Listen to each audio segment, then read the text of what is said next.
Yang terhormat Bapak Ibu Guru, saya Gabriela Megumi Christian dan teman-teman saya, Clarissa Daniela dan juga Jesslyn Claudia, hari ini akan mempresentasikan tentang masalah sosial di Sumatera Utara.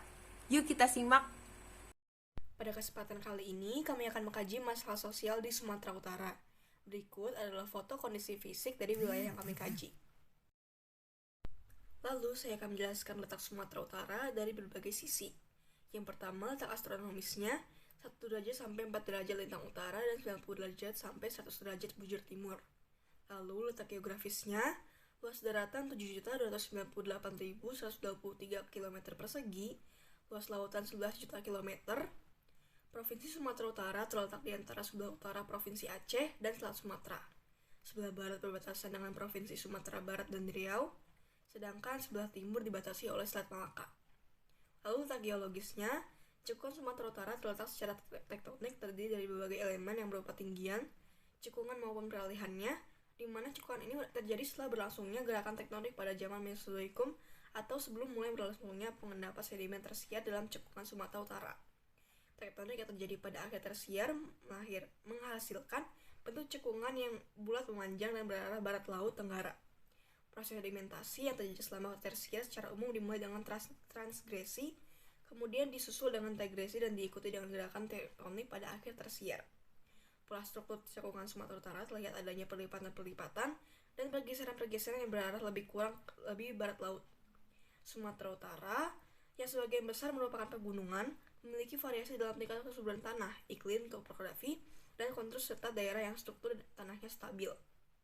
Lalu letak geomorfologisnya, rata-rata ketinggian dataran tinggi 1.193 meter di atas permukaan laut, dengan berdasarkan rata-rata dari dataran tinggi Karo yaitu 600 sampai 1.400 meter, dataran tinggi Brastagi 1.300 meter, dataran tinggi Toba 900 sampai 1.200 meter, dataran tinggi Tapanuli Utara 150 sampai 1.700 meter. Dan rata-rata ketinggian dataran rendah 156 meter di atas permukaan laut. Dari rata-rata dataran rendah Asahan 0 sampai 1000 meter, Kota Medan 2,5 sampai 37,5 meter, Kota Pematang Siantar 0,5 sampai 5 meter, dan Kota Sibolga 0 sampai 200 meter. Sekarang saya akan membahas kondisi iklim cuaca di Sumatera Utara. Kondisi iklimnya menurut iklim matahari, Sumatera Utara termasuk iklim tropis. Lalu cuacanya, suhu dingin berpotensi terjadi karena kelembaban udara cukup tinggi. Pada pagi, malam hingga ke pagi, suhu berkisar antara 21,5 derajat Celcius sampai 23,4 derajat Celcius. Lalu curah hujannya 800 sampai 4.000 mm per tahun dan penyinaran matahari 43%. Kelembaban udara rata-rata 78% sampai 91%. Tekanan udara 500 milibar, kecepatan rata-rata angin 3,34 meter per sekon, dan Provinsi Sumatera Utara masuk dalam kelas potensi energi angin skala kecil, di mana skala kecil adalah 2,5 meter per sekon sampai 4 meter per sekon. Untuk awannya, angin muson barat mengakibatkan potensi hujan dengan intensitas sedang hingga lebat disertai petir dan angin kencang dengan durasi yang lama dan cakupan wilayah yang luas, yang dapat mengakibatkan terjadinya bencana hidrometeorologi. Hidrometeorologi itu isinya ada banjir bandang, longsor, angin kencang, dan gelombang tinggi. Untuk awannya, angin muson barat mengakibatkan potensi hujan dengan intensitas sedang hingga lebat disertai petir dan angin kencang dengan durasi yang lama dan cakupan wilayah yang luas yang dapat mengakibatkan terjadinya bencana hidrometeorologi. Hidrometeorologi ini isinya banjir bandang, longsor, angin kencang, dan gelombang tinggi. Lalu batas wilayah Sumatera Utara. Sumatera Utara berbatasan dengan Provinsi Nangro Aceh Darussalam di sebelah utara, Provinsi Riau dan Sumatera Barat di sebelah selatan. Lalu batas lautannya, Teluk Benggala di sebelah utara, Selat Sunda di sebelah selatan, Selat Malaka di sebelah timur, dan Samudra Hindia di sebelah barat. Selanjutnya, saya akan membahas kondisi sosial wilayah kajian. Jumlah penduduk Sumatera Utara di tahun 2021 14.936.000 dan 148 jiwa. Kepadatan penduduk seks ratio perempuan terdapat 7.443.175 jiwa pada tahun 2021 dan laki-laki 7.492.973 jiwa di tahun 2021 juga. DPD Inseratio 55,3 di tahun 2020. Mata pencaharian sebagian besar penduduk mata pencaharian di sektor pertanian menjadi petani, industri jadi pedagang, dan perikanan jadi nelayan. Lalu agamanya mayoritas muslim 10,12 juta jiwa atau 66,43% dari total penduduk. Kristen 4,9 juta jiwa atau 26,8% dari total. Katolik 64,76 ribu jiwa atau 4,3%. Buddha 355,45 ribu jiwa atau 2,33%. Hindu 16,9 ribu jiwa atau 0,11%. Konghucu 770 jiwa atau 0,01%. Dan aliran kepercayaan 5,800 jiwa atau 0,03%. Suku di Sumatera Utara, suku Melayu, suku Batak Toba, suku Simalungun, suku Fak-Fak atau Dairi, suku Batak Karo, suku Mandailing, suku Pesisir, dan suku Nias. Lalu rasnya Kaukasoid Indik. Lalu yang terakhir, analisis hubungan kondisi fisik dan sosial. Badan Pusat Statistik atau BPS Sumatera Utara mencatat, berdasarkan lapangan pekerjaan utama pada Februari 2020, penduduk Sumatera Utara paling banyak bekerja pada sektor pertanian, yaitu sebanyak 2,67 juta orang, dengan persentase penduduk sebanyak 38,48%. Kondisi ini disebabkan oleh kesuburan tanah yang stabil dan cuaca yang mendukung pekerjaan dalam sektor pertanian. Nah, sekarang saya akan menjelaskan tentang sejarah Indonesia. Dari sejarah Indonesia sendiri, kita mengangkat Sisingamangaraja yang ke-12. Nah, nama aslinya sendiri adalah Patuan Besar Umpu Pulau Batu. Lahir di Bakara, Tapanuli 1849. Pusat pemerintahannya di Bakara, dan nama jabatannya adalah Sisingamangaraja yang ke-12. Nah, nama ini dipakai ketika dia menjadi raja karena ayahnya wafat. Nah, Sisingamangaraja yang ke-12 ini wafat pada tanggal 17 Juni 1907. Nah, makamnya ini ada di daerah Balinge dan sekarang dipindahkan di Pulau Samosir.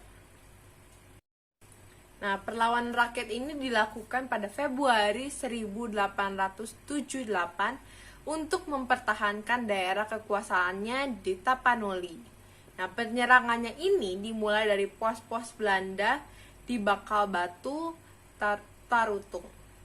Nah, lalu berlanjut ke pos Belanda di Uluan dan Balinge, berhasil diserang oleh pasukan Sisingamangaraja pada Mei 1833. Dan pos Belanda di Tangga Batu berhasil dihancurkan pada 1884. Nah, Belanda ini nggak langsung diem aja tuh melihat penyerangan dari perlawanan rakyat ini. Maka dari itu, Belanda memperkuat pasukannya dan juga senjata-senjatanya untuk menyerang dengan siap di daerah Pak-Pak. Nah, akhirnya dari penyerangan ini, Sisingamangaraja yang ke-12 gugur dalam pertempuran ini. Di setiap sekolah pasti ada saja murid-murid yang buruk dan murid-murid yang baik. Dan ini menyebabkan di setiap sekolahnya ada kasus perundungan. Entah itu ada yang menjadi korban, atau menjadi pelaku kaki tangan, atau menjadi pelaku utamanya. Dan dari perundungan ini pastinya memiliki dampak. Entah itu untuk pelaku atau untuk korban. Tetapi dampak terbesar akan sangat dirasakan oleh korban, karena biasanya korban dari kasus perundungan hanyalah seorang diri, dan pelaku adalah satu kelompok yang lebih dari 2 orang. Dan dari perundungan ini ada sebuah penyudutan untuk korban dalam kasus perundungan dari pelaku perundungan. Korban dari kasus perundungan ini biasanya memiliki kerusakan kesehatan fisik maupun kerusakan kesehatan mental. Karena dalam perilaku pelaku yang terus menyudutkan korban, yang membuat korban stres, depresi, atau yang lainnya, ini disebabkan dalam kasus perundungan ini. Pasti korban tidak ada yang menemaninya dan menjadi tertutup kepada semua orang, termasuk orang tuanya. Dan menyebabkan korban lebih menyiksa diri sendiri agar ia terlihat sempurna dan terlihat baik-baik saja di hadapan orang lain. terutama orang-orang menurut korban menakutkan perilakunya. Dan karena tidak ada lagi yang menemaninya pun, korban menjadi bingung. Ia harus bercerita kepada siapa? Siapakah yang harus mereka percaya? Apakah orang sekitarnya dapat dipercaya 100%? Bagaimana kalau saya semakin dibully oleh pelaku? Dan saat ini, pikirannya dipenuhi ketakutan yang membuat kerusakan kesehatan fisik dan kerusakan kesehatan mental semakin dalam. Korban perundungan pastinya ada kerusakan kesehatan fisik dan kesehatan mental di dalam dirinya. Cuma hanya saja yang membedakan apakah korban menunjukkannya atau tidak dan seberapa besar lukanya di dalam dirinya. Dalam rusaknya kesehatan fisik, ini dapat dilihat oleh mata manusia. Contohnya, korban menyakiti diri sendiri dengan cara menyilet tangan.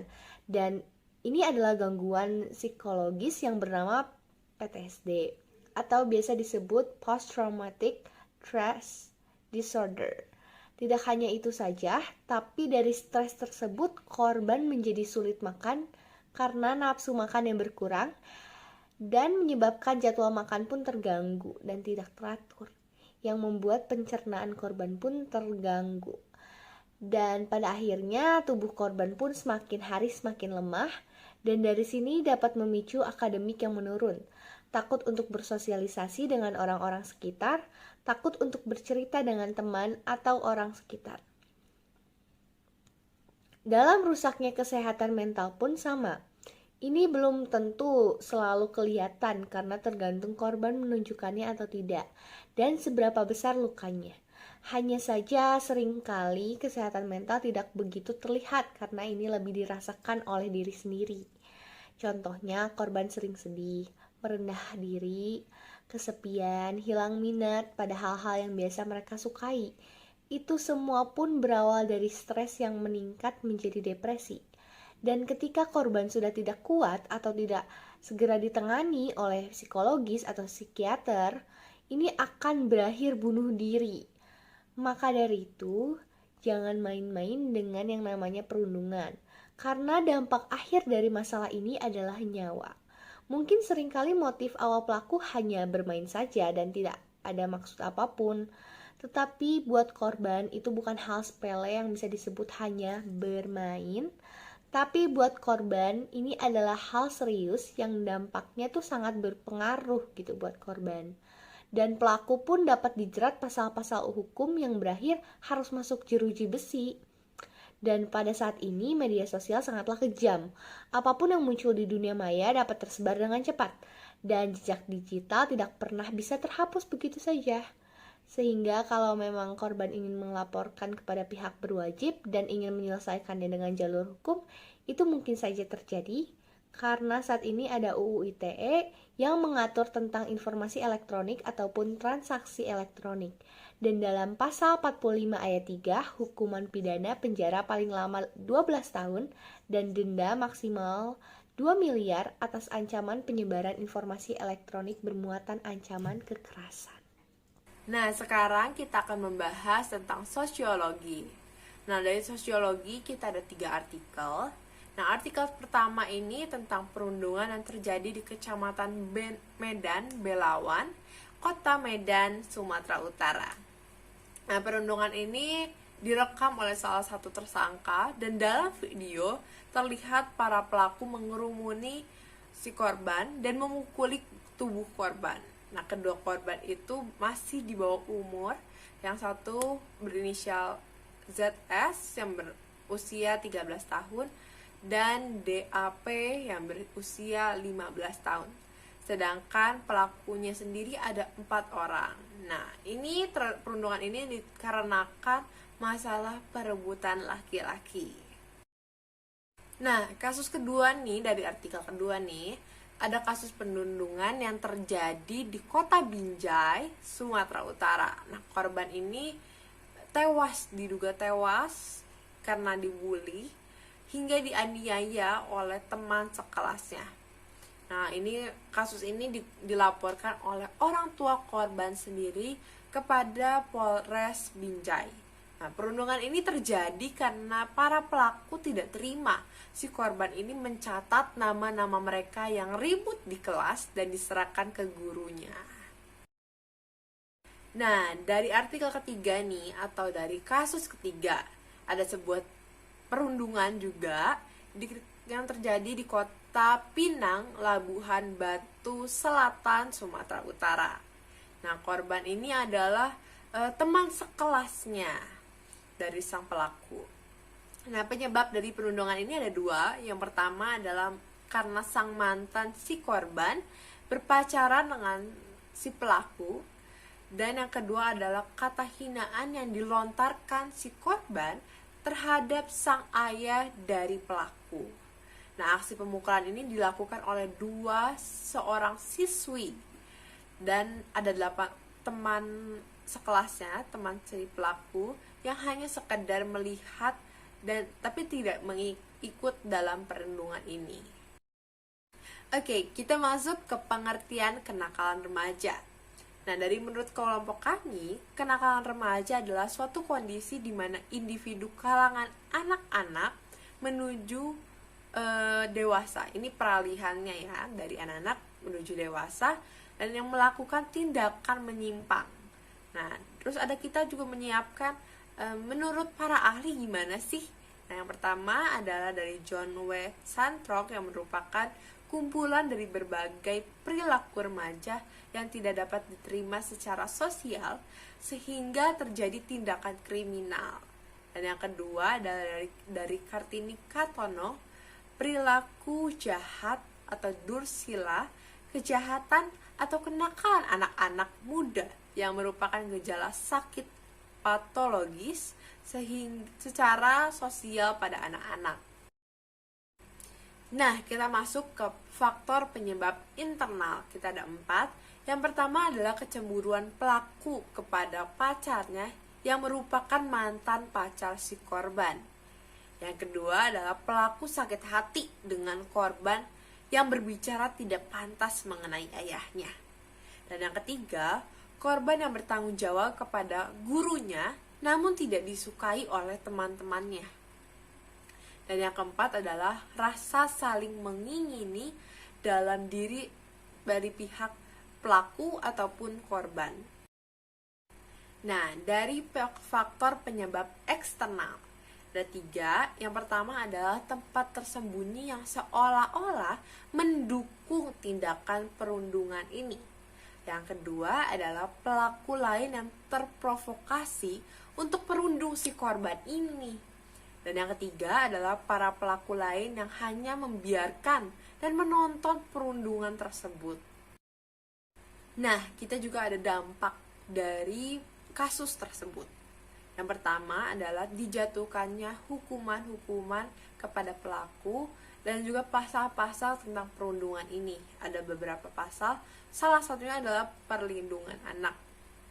Dan yang kedua adalah dendam atau sakit hati yang mendalam daripada keluarga korban kepada pelaku, yang menyebabkan keluarga korban tidak terima anaknya diperlakukan semena-mena oleh pelaku. Yang ketiga adalah terjadinya mediasi kepada pelaku maupun kepada korban yang dilakukan oleh Lembaga Perlindungan Anak atau yang disingkat dengan LPA. Nah, kita juga ada solusi-solusi nih buat mengatasi kasus-kasus perundungan. Nah, dari kelompok sendiri nih dibicarakan secara 4 mata dahulu. Jangan main menghakimi seseorang, dan ketika menyelesaikan masalah jangan memakai kekerasan, tapi kita coba selesaikan secara kekeluargaan aja. Terus dari masyarakat ada 2. Yang pertama, tidak tutup kuping ketika mendengar atau melihat terjadinya perundungan. Yang kedua adalah memasang kamera CCTV terutama di tempat-tempat yang tersembunyi sehingga dapat terpantau, dan ketika dilaporkan ada bukti yang konkret atau otentik. Dan dari pemerintah ada 3. Yang pertama adalah memberikan rehabilitas mental kepada korban perundungan. Yang kedua adalah melakukan penahanan kepada pelaku. Dan yang ketiga adalah meminta untuk orang tua lebih mengawasi anaknya dari segi pergaulan. Lalu untuk PPKN, di sini saya akan menjelaskan kronologi kasus terlebih dahulu. Dalam video yang beredar di internet, terlihat sekelompok remaja perempuan menonton korban yang dianiaya oleh remaja lainnya. Korban minta ampun berkali-kali karena dipukuli. Bukannya berhenti, pelaku tetap mengajar korban. Teman pelaku bahkan telah mengingatkan untuk menghentikan pemukulan tersebut. Namun remaja lainnya malah ikut memukuli korban. Dari hasil penyelidikan, terduga pelaku SN menganiaya korban akibat sakit hati karena cemburu. SN merasa korban mengganggu pacarnya. Sementara pelaku lainnya ikut memukuli karena menganggap korban yang sombong. Sekarang saya akan membahas landasan-landasan hukum yang telah dilanggar oleh pelaku. Yang pertama, landasan ideal. Dalam kasus ini, pelaku telah melanggar Pancasila sila kedua, yaitu keadilan yang adil dan beradab. Karena dalam kasus ini, pelaku seperti tidak menganggap korban secara kemanusiaan. Dan pelaku memperlakukan korban dengan sangat tidak terhormat. Meski teman-temannya telah memperingatkan pelaku utama untuk berhenti, tetapi tetap saja ia melanjutkan aksinya dengan semena-mena. Lalu pelaku telah melanggar Pancasila sila keempat, yaitu kerakyatan yang dipimpin oleh hikmat, kebijaksanaan dalam permusyawaratan perwakilan. Karena dalam masalah ini, kita dapat menyelesaikannya dengan secara kekeluargaan dan dengan menenangkan diri terlebih dahulu, serta diselesaikan dengan kepala dingin. Dan yang terakhir adalah sila kelima, yaitu keadilan sosial bagi seluruh rakyat Indonesia. Hanya karena korban mengganggu pacar pelaku memukuli, menendang bahkan sampai menjambak rambut korban. Padahal korban hendak meminta maaf pada pelaku. Dan saat kejadian itu korban hanya sendirian, sedangkan pelaku utama membawa 3 temannya yang membuat korban semakin tidak dapat melakukan perlawanan kepada pelaku-pelaku yang ada saat itu. Yang kedua, landasan konstitusional. Perilaku para pelaku yang semena-mena tentu akan membekas di ingatan korban, dan lambat laun menjadi luka batin. Dengan mengganggu kesejahteraan rohani korban, maka pelaku sudah melanggar UUD 1945 Pasal 28G ayat 1 yang berisi, setiap orang berhak atas perlindungan diri pribadi, keluarga, kehormatan, martabat, dan harta benda yang di bawah kekuasaannya, serta berhak atas rasa aman dan perlindungan dari ancaman ketakutan untuk berbuat atau tidak berbuat sesuatu yang merupakan hak asasi. Tidak hanya itu, tindakan pelaku yang melakukan penyiksaan terhadap korban telah melanggar hak asasi pribadi untuk melindungi harga dirinya, seperti yang dijabarkan dalam UUD 1945 Pasal 28. Setiap orang berhak untuk bebas dari penyiksaan atau perlakuan yang merendahkan derajat martabat manusia dan berhak memperoleh suaka politik dari negara lain. Secara keseluruhan, para pelaku telah mengambil hak asasi korban dengan menyalahi UUD 1945 Pasal 28H ayat 4. Setiap orang berhak mempunyai hak milik pribadi, dan hak milik tersebut tidak boleh diambil alih secara sewenang-wenang oleh siapapun. Ketiga, landasan operasional. Dalam kasus, para pelaku telah merenggut hak perlindungan dengan melakukan kekerasan fisik terhadap korban. Perihal ini melanggar Undang-Undang tahun 1999, Pasal 3 ayat 3 yang menyatakan, setiap orang berhak atas perlindungan hak asasi manusia dan kebebasan dasar manusia tanpa diskriminasi. Perundungan ini tentu akan meninggalkan trauma dalam diri korban, ditandai dengan merasa takut untuk mengenal orang baru, sulit menyesuaikan diri dengan lingkungannya.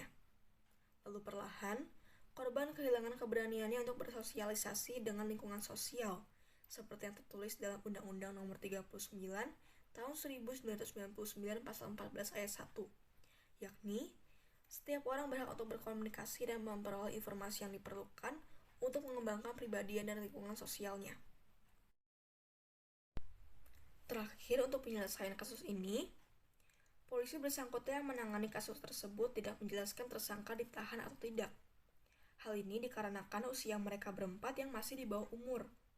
Ia hanya menyebutkan keempat tersangka tersebut terbukti melakukan penganiayaan terhadap anak, sebagaimana dimaksud dalam pasal 170 KUHP JO Pasal 76 CJO, Pasal 80 UU RI Nomor 35 Tahun 2014, tentang perubahan atas UU RI Nomor 23 Tahun 2002 tentang pelindungan anak. Sekarang kita masuk ke pelajaran Sunda.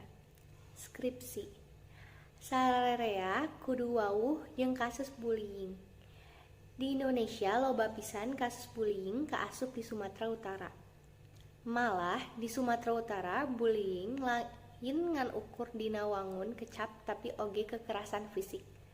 Sarta ieu disebut ngingsienan. Kasus ieu ngawengku pelanggaran HAM minor jeung pelanggaran HAM serius. Argumentasi. Naha eta pelanggaran HAM minor? Sabab ngalibetkeun hiji korban jeung ngahina korban. Palaku ngalaksanakeun tindakan bullying, kekerasan fisik, nyaeta nepak palaku sawenang-wenang sarta nyebarkeunana dina media sosial. Dina hiji contoh, dumasar kana rasa buru jeung kabogohna. Palaku carita kasenian hiji. Saterusna pikeun urut sejena. Pasal 3 sabenerna dina hal ieu palaku bisa ngabahas masalah ieu kalawan hade tur ngarengsengkeuna kalawan rukun. Jadi teu perlu kekerasan. Sareng sadaya manusa ngagaduhan hak anu sami pikeun sosialisasi sareng saha wae. Janten teu kedah aya alasan upami palaku ngalakukeun tindakan kekerasan. Sabab kabogohna timburu pikeun sosialisasi sareng korban. Dina hal ieu oge aya pelanggaran HAM anu parah. Sabab letah kuring ngabuli korban nepi ka nyabut nyawa korban. Pelaku nyerang sareng nenggel korban. Palaku lain ngan sahiji jalma tapi aya sababaraha babaturan palaku anu mantuan ngabuli korban. Kasus ieu teu kedah diperlukeun utamana lamun aya bullying. Sabab anu dilampahkeun ku korban teh bener gitu. Nyaeta ngarekam unggal ngaran sakelas anu ngariweuhkeun di kelas tuluy dipasrahkeun ka guruna. Sabab saupama aya ribut-ribut di kelas bakal ngaganggu unggal budak di kelas jeung sambunderan kelas. Gelung. Dina fakta-fakta di luhur tina tindakan bullying, ieu palaku ngalakukan tindakan anu ngalanggar norma kasopanan. Sabab kuduna lamun palaku boga masalah jeung korban, palaku ngan ukur kedah nyarioskeun masalah ku cara anu sae. Henteu kedah kekerasan fisik, henteu ngan eta para palaku oge ngalanggar HAM. Kusabab ngarengsekeun masalah kalayan kekerasan, palaku kudu bisa ngumbaran korban kalawan leuwih hormat. Lantaran dibully, para palaku siga nu nganggap korban kawas manusa nu teu boga harga diri pisan. Hatur nuhun. Untuk matematika, kami sudah menganalisis kasus dalam kurun waktu 12 bulan. Dan dapat dilihat dari grafik di atas bahwa data kasusnya yaitu Januari ada 1 kasus, Februari 1 kasus, Maret 2 kasus, April 1 kasus, Mei 2 kasus, Juni 2 kasus, Juli 1 kasus, Agustus 2 kasus, September 4 kasus, Oktober 1 kasus, November tidak ada kasus, dan Desember adalah 2 kasus. Dan dalam grafik matematika tersebut tidak ada pola karena kasus-kasus tiap bulannya kebanyakan sama. Sekian dari saya. Sekarang saya akan menjelaskan tentang agama. Nah, agama ini kita mengangkat tentang peran orang tua dalam perundungan. Nah, sikap anak ini menunjukkan bagaimana keluarga tersebut mendidik seorang anak. Dalam kasus perundungan pun, seorang orang tua adalah salah satu penyebab seorang anak menjadi pelaku perundungan atau menjadi korban perundungan. Terus bagaimana sih peran orang tua? Nah, dari sisi pelaku sendiri ini ada 3. Yang pertama adalah mengajarkan anak untuk menyelesaikan masalah tanpa kekerasan. Coba bayangin deh kalau kita mengajarkan kepada anak menyelesaikan masalah dengan kekerasan. Si korban misalnya dipukuli oleh pelaku. Korban ini cerita ke saudaranya, ke teman-temannya, sama keluarganya yang ngebuat, yang diceritakan nih kayak nggak terima. Akhirnya mereka berkelompok satu komunitas menyerang si pelaku, kan jadi balik ke kita ya pelakunya, jadi nggak enak ya. Yang kedua adalah menyediakan waktu untuk mendengarkan cerita keseharian anaknya. Nah, yang kedua ini lebih kayak ketika pulang sekolah mungkin anak kita tanyain gitu, gimana nih hari ini, ada kejadian apa nih. Nah, tugas orang tua adalah mendengarkan cerita anak, mau itu keluh kesah, mau itu keseharian yang bikin kita sebel atau bikin kita bahagia, ya tugas orang tua itu mendengarkan dan memberi tanggapan juga ya. Dan yang ketiga adalah mendapatkan didikan bagaimana anak melihat Tuhan yang mau mengampuni. Nah, tugas orang tua juga sangat penting banget dalam yang poin ketiga ini, dengan cara kita orang tua mengajarkan bagaimana anak melihat Tuhan. Oh, Tuhan lebih dulu mengampuni kita, maka dari itu kita juga harus mengampuni sesama kita manusia. Nah, dari sisi korban sendiri ada 3 juga. Yang pertama adalah menanyakan bagaimana keseharian anak. Sama tadi juga kayak di sisi pelaku, orang tua menanyakan bagaimana hari ini gimana nih? Apakah hari kamu menyenangkan atau tidak, atau bikin kesel, bikin marah, bikin emosi, bikin sedih, apapun itu kita harus menanyakan bagaimana kesehariannya gitu. Yang kedua adalah menyediakan waktu untuk seorang anak bercerita. Nah, walaupun di tengah kesibukan orang tua, kita tetap menanyakan, yang tadi balik ke poin 1, menanyakan keseharian anak-anak dan juga mendengarkan bagaimana ceritanya mereka dalam kesehariannya mereka, dan juga memberi tanggapan akan keseharian mereka. Walaupun kadang bikin waste time gitu, tapi tetap family is number one ya. Dan yang ketiga dalam sisi korban adalah mengajarkan untuk terus bersandar dan bergantung kepada Tuhan. Nah, kita ajarin ke anaknya mau sebanyak apapun masalahnya, mau seberat apapun masalahnya, kita tetap harus bersandar dan bergantung kepada Tuhan. Percayalah bahwa Tuhan gak akan ninggalin kita, Tuhan selalu menyertai kita, dan Tuhan selalu ada buat kita. Nah, dari masalah perundungan seharusnya kita sebagai rekan sekerja Allah mencontoh apa yang Tuhan ajarkan. Yaitu yang pertama adalah mengasihi sesama manusia. Dari Matius 22 ayat 39. Dan hukum yang kedua yang sama dengan itu ialah kasihilah sesamamu manusia seperti dirimu sendiri. Dan yang kedua adalah bagaimana kita mengampuni. Nah, dari Markus 11 ayat 25. Dan jika kamu berdiri untuk berdoa, ampunilah dahulu sekiranya ada barang sesuatu dalam hatimu terhadap seseorang, supaya juga Bapamu yang di sorga mengampuni kesalahan-kesalahanmu. Nah, dari sini kita belajar bagaimana kita harus mengampuni dan mengasihi sesama kita manusia, walaupun mungkin udah berbuat salah sama kita dan dia ngasih sorry, tapi tetap kita harus saling mengampuni dan mengasihi sama kita. Sekian dari presentasi kami, mohon maaf jika ada salah-salah kata, dan terima kasih.